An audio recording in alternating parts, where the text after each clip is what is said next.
Sveiki, šiandien saulėta ir graži diena, todėl video iš lauko, iš terasos, jau pavasaris čia. Ir šiandien video irgi smagus ir šiek tiek linksmesnė tema negu įprastai. Man visą laiką vis knieti, sužinoti ir rasti būdų, kaip paveikti save, padaryti daugiau. Jau prieš tai esu daręs vieną video apie beždžionėlę ir jos dresiravimą, tai to video, kas nematėt, pasižiūrėkit, nuorodą žemiau įdėsiu. O šiandien vėlgi dar vienas triukas, žaidimas su savim, kaip paveikti save, padaryti daugiau. Ir šitą informaciją, šitas video bus naudingas tiems žmonėms, kas dirba ant savęs, arba tiems žmonėms, kurių atlygis priklauso nuo to, kiek patys padaro. Dabar mano atlygis, aišku, irgi priklauso nuo to, kad aš padarau geresnius mokymus komandai, padarau asmeninių pardavimų, nuo to aš uždirbu daugiau.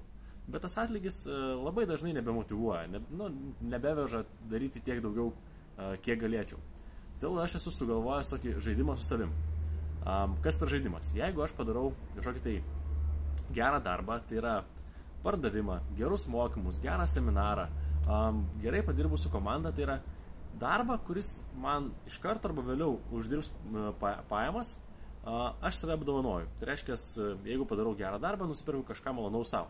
Aš mėgstu ledus, mėgstu motociklus ir važinėtis, mėgstu gerai leisti laiką, tai kas gali būti prizas. Jeigu padariau kažkokį tai pardavimą, tai nėra uždirbta daug pinigų, imkim, nusipirkau porciją ledų. Trečiadienį padariau gerą seminarą Klaipėdai, žinau, kad tai duos didelę įtaką tiek mano pajamoms, tiek mano komandos pajamoms.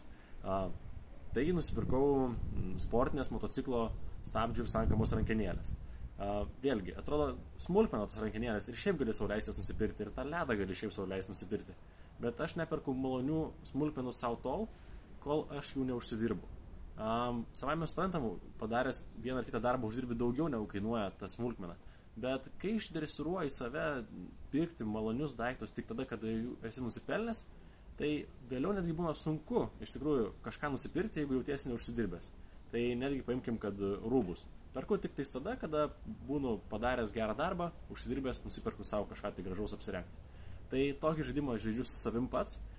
Tikiuosi, kad ir jums šitą informaciją naudinga, galbūt ir jūs pabandysit pažaisti taip su savim.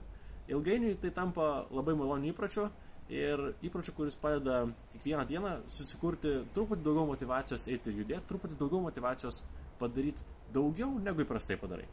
Tai tokia žinutė iš manęs šiandien jums ir linkiu jums gražios ir pavasariškos dienos ir gero ir šilto pavasario. Iki.